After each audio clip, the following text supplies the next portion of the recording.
Hey everyone, मैं अभिषेक और आप देख रहे हैं हमारा यूट्यूब चैनल शिवम एजुकेयर। आज हम बात करने वाले हैं लीगल टर्म्स एंड सीरीज के इस अगले एपिसोड में। इस नए वीडियो में हम बात करेंगे लीगल टर्म्स और क्वेश्चन आंसर की।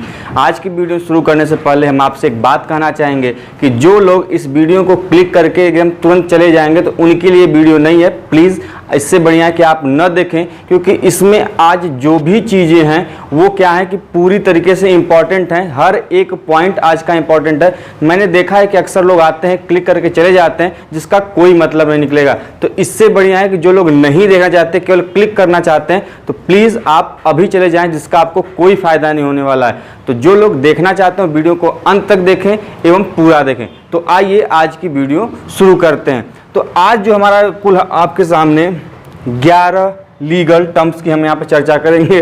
लीगल चीज़ों के बारे में जानेंगे जिनके आने की संभावनाएं सबसे ज़्यादा हैं। ये सभी के सभी जो लीगल टर्म्स हम पीछे आपको दिख रहे होंगे व्हाइट बोर्ड पे, ये सभी प्रश्न पिछले एग्जामों में पूछे जा चुके हैं, चाहे वो क्लैट का एग्जाम हो, AILET हो। ये सभी चीज़ें हालांकि इंग्लिश में होती हैं, लेकिन हिंदी के विद्यार्थियों के लिए ये सभी चीज़ें हमने यहाँ पर बताने का प्रयास किया है। दोनों चीज़ें होंगी। तो आइए हम वीडियो को शुरू करते हैं। तो आज का जो सबसे पहला जो टर्म है हमारा वह है क्या? किकमैन। क्या है?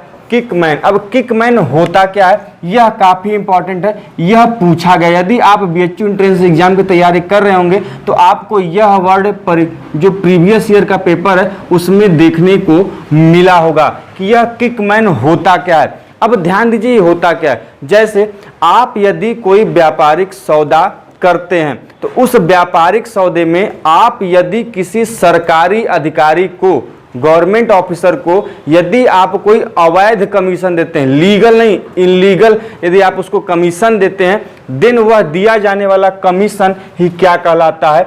किकमैन। मतलब कि व्यापारिक सौदे में किसी सरकारी अधिकारी को दिया जाने वाला अवैध कमीशन ही क्या है?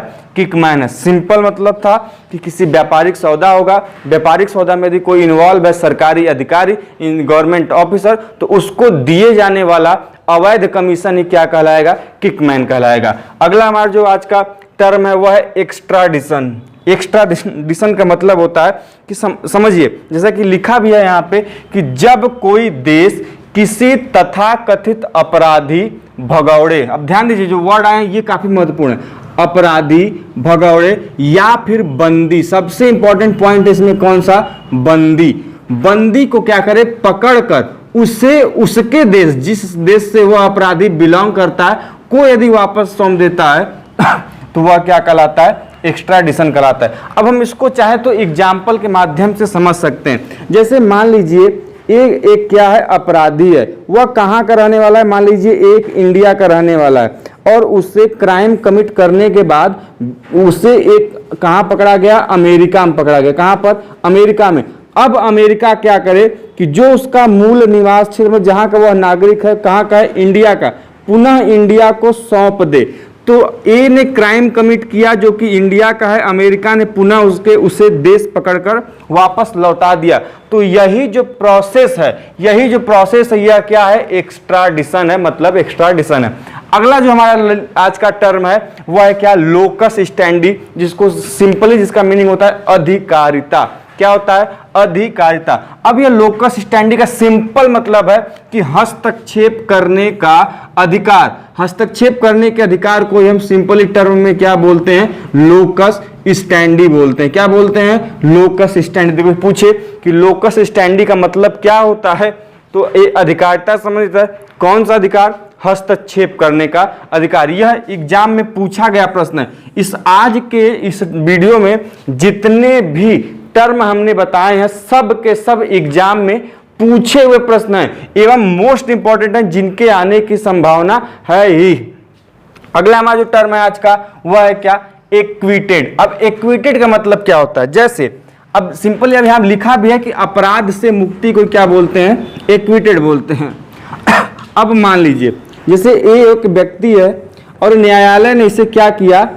इसके ऊपर फैसला सुनाया। एक के ऊपर आरोप था कि वह क्या किया? उसने चोरी की है, थेफ्ट किया है।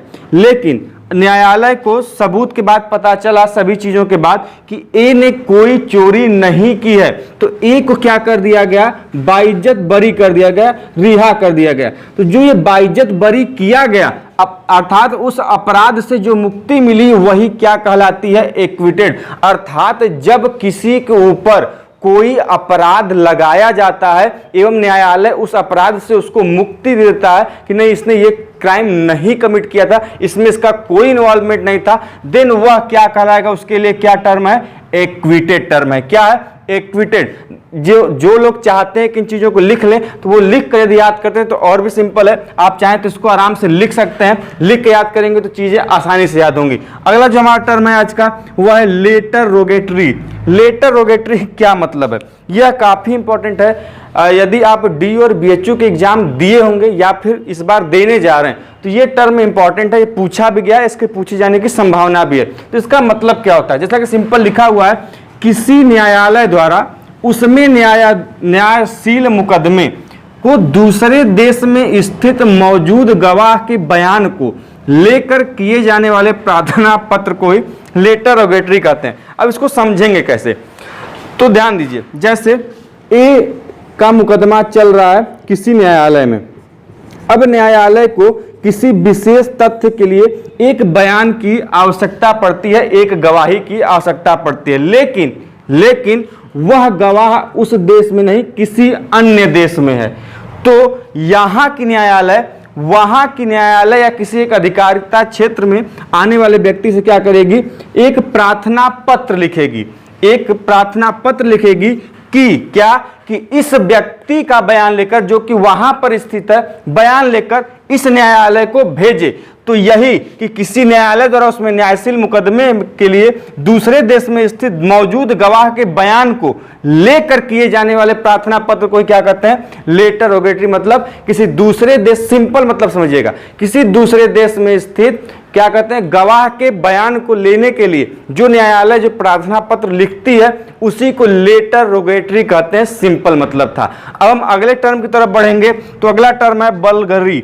बलगरी मतलब क्या होता है, सिंपल है, जैसे कि आपके घर में चोरी का ही एक पार्ट है लेकिन थोड़ा सा डीप पार्ट है। इसका मतलब क्या है कि यदि कोई अपराध करने की नियत से, कौन सी नियत से, अपराध करने की नियत से किसी के मकान में, अब ये इंपॉर्टेंट टर्म है, सेंध लगाकर घुसता है, यदि सेंध लगाकर घुसेगा तो उसके लिए जो टर्म है वह है बरगलरी।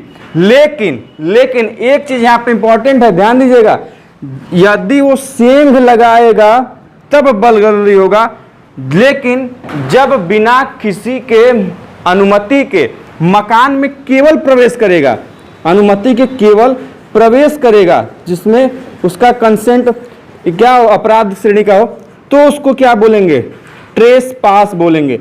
लेकिन जब उसने बिना अनुमति के तो घुसे ही, लेकिन साथ में यदि वो सेंध लगा दे तो उसको क्या बोलेंगे, बलगलरी बोलेंगे। तो समझ गए होंगे कि ट्रेस पास और बलगलरी में क्या अंतर है। ट्रेस पास मतलब बिना किसी के अनुमति के एक नियत से, दुराशय से यदि आप किसी के मकान में प्रवेश करते हैं, इंटर होते हैं, तो वह क्या कहलाता है, ट्रेस पास कहलाता है। लेकिन जैसे ही आप सेंध लगा देते हैं उस मकान में चोरी करने हेतु या किसी अपराध को करने हेतु, तो वह क्या कहलाता है, बरगलरी कहलाता है। सिंपल था, समझ गए आसानी से। अगला जो हमारा टर्म है वह है कोविनेंट, मतलब प्रसंविदा।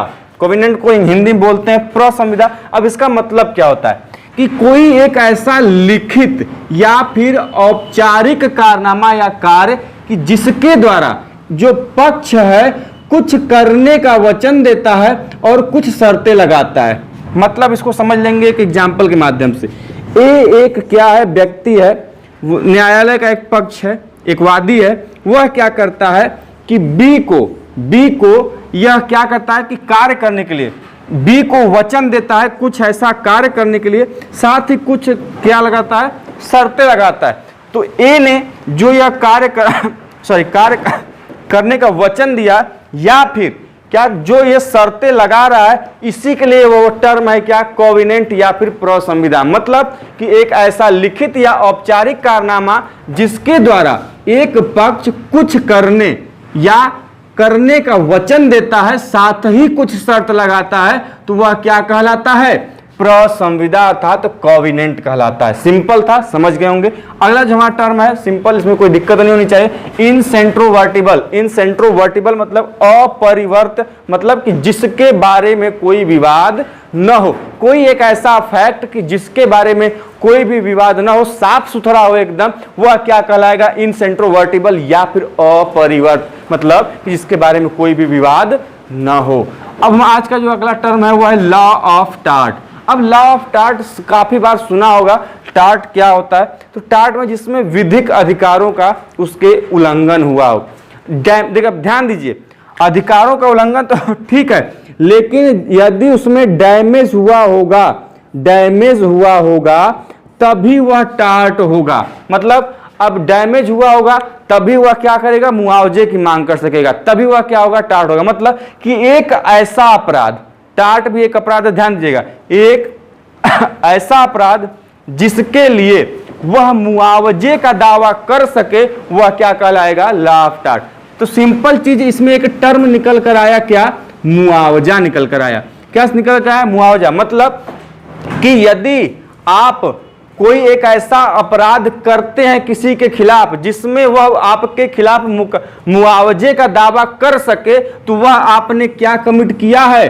टार्ट किया है। अब समझ लेते हैं कैसे। जैसे कि मान लीजिए ए एक बंदा है, वह बी का कुछ डैमेज करता है, बी ए के खिलाफ किसी मुआवजे की मांग करता है, वह कहता है कि मेरे इतनी चीज का नुकसान हुआ है, मुझे इसके बदले में ये मुआवजा चाहिए। तो जो मुआवजा उसने वसूल बात कही लेने की, तो यह किस प्रकार का अपराध हो गया? तो यही तो अपराध हुआ ना, लॉ ऑफ टार्ट का। मतलब जिसमें उसको मुआवजे का अधिकार हो, जिसमें वह मुआवजे का दावा कर सके, तो यही अपराध क्या होता है? लॉ ऑफ टार्ट कहलाता है। अगला जो हमारा टर्म है आज का, रिमांड। रिमांड का मतलब क्या होता है कि आप यदि न्यायिक हिरासत में हैं, तो आप न्यायिक हिरासत में, मतलब ध्यान दीजिए, जो अभियुक्त को न्यायालय से पुनः पुलिस की हिरासत में भेजा जाता है, वह क्या कहा जाता है? रिमांड में कहा जाता है। जैसे आपको हम समझा देते हैं एक एग्जाम्पल के माध्यम से, तभी आप आसानी से इसको समझ पाएंगे। अब इसको कैसे समझेंगे? अब मान लीजिए ए के ऊपर कोई केस चल रहा है, न्यायालय ने फैसला सुनाया।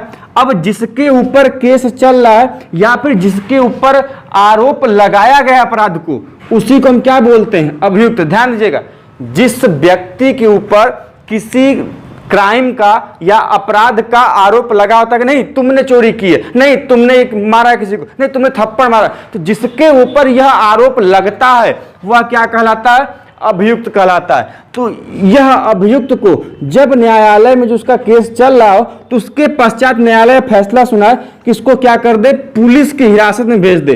किसके पास? पुलिस की हिरासत में भेज दे। तो यही जो चीजें न्यायालय से कहां भेज दिया जा रहा है? पुलिस की हिरासत में। तो इसी को बोलते हैं रिमांड में भेजना। कहां पर भेजना? रिमांड में भेजना। तो सिंपल समझ गए होंगे कि किसी अभियुक्त को न्यायालय से पुनः पुलिस की कार्यवाही या पुलिस की हिरासत में भेजना ही क्या कहलाता है? रिमांड कहलाता है। और आज का हमारा जो लास्ट का टर्म है इसी से मिलता जुलता, रिमांड होम। तो सिंपल है, यदि आप कोई नाबालिग बच्चा है, तो जो अपराध हुआ करता है, तो उसके लिए जब तक उसके अपराध के बारे में फैसला न हो जाए कि उसके भविष्य में उसको क्या किया जाएगा उसके साथ, तब तक, जब तक फैसला न हुआ हो, इन बिटवीन के बीच में क्या कहता है कि जिस स्थान पर उसे रखा जाता है वह क्या कहलाता है? रिमांड होम कहलाता है। इसीलिए होम वर्ड है कि वहां पर उसको रखा जाता है। कब तक? जब तक उसके भविष्य का फैसला न हो। अब ध्यान दीजिए, यहां पर अब अपराधी बच्चों संबंधित है। रिमांड होम में कौन रहेंगे? अपराधी बच्चे रहेंगे। जब मान लीजिए, अब समझ, इसको एग्जाम्पल के माध्यम से समझा देते हैं आपको। मान लीजिए एक अमन नाम का एक लड़का है, अमन नाम का, ठीक। उसने क्या किया? कोई एक क्राइम कमिट किया, न्यायालय के पास गया। न्यायालय आप लोग जानते हैं कि तुरंत न्याय नहीं हो पाता, कुछ समय लगता है। तो कुछ समय के लिए न्यायालय इस बच्चे को क्या करती? किसी एक विशिष्ट स्थान पर अन्य बच्चों के साथ या फिर रिमांड होम में रखती। तो जिस स्थान पर रखा जाता है, जब तक उसका ये अपराध के बारे में फैसला न हो जाए, भविष्य के बारे में फैसला न हो जाए, तो उसी को हम क्या बोलेंगे? रिमांड होम बोलेंगे। तो आज इस प्रकार हमने कितने की चर्चा की? 1 से लेकर 11 लीगल टर्म्स की चर्चा की। तो यदि कुछ लोग चाहते हैं कि इनका स्क्रीनशॉट ले लें, तो आप ले लीजिए आराम से स्क्रीनशॉट, इसको याद कर लीजिए। इसको लिख के याद करेंगे तो और अच्छे तरीके से याद होगी। आपको हम तरीका बता दे रहे हैं कि किसी भी लीगल टर्म्स को आप कैसे याद कर सकते हैं। तो करना क्या है, सिंपल कि आप जितने लीगल टर्म्स पढ़ रहे हैं, लीगल टर्म्स को एक बार लिखिए, फिर सोचिए इसके बारे में क्या हो रहा है, फिर उसका एमसीक्यू बनाइए या फिर एक क्वेश्चन फॉर्मेट बनाकर टिक करना शुरू करिए, तो जिससे आपको ये चीजें आसानी से आपके प्रैक्टिस में चली जाएंगी। अब यदि कहीं प्रश्न दिखता है तो आप आसानी से उसको कर ले जाएंगे। तो यदि वीडियो पसंद आए तो वीडियो को लाइक कर दीजिए और दोस्तों के साथ शेयर कर दीजिए। इतनी मेहनत आप लोगों के साथ की जा रही है तो चैनल को ग्रो करने में हमारी मदद कीजिए, साथ ही दोस्तों के साथ ये शेयर करिए, चैनल को ग्रो करने में हमारी सहायता कीजिए। मिलते हैं ऐसे ही इंटरेस्टिंग वीडियो के साथ नेक्स्ट वीडियो में, तब तक के लिए जय हिंद, जय भारत।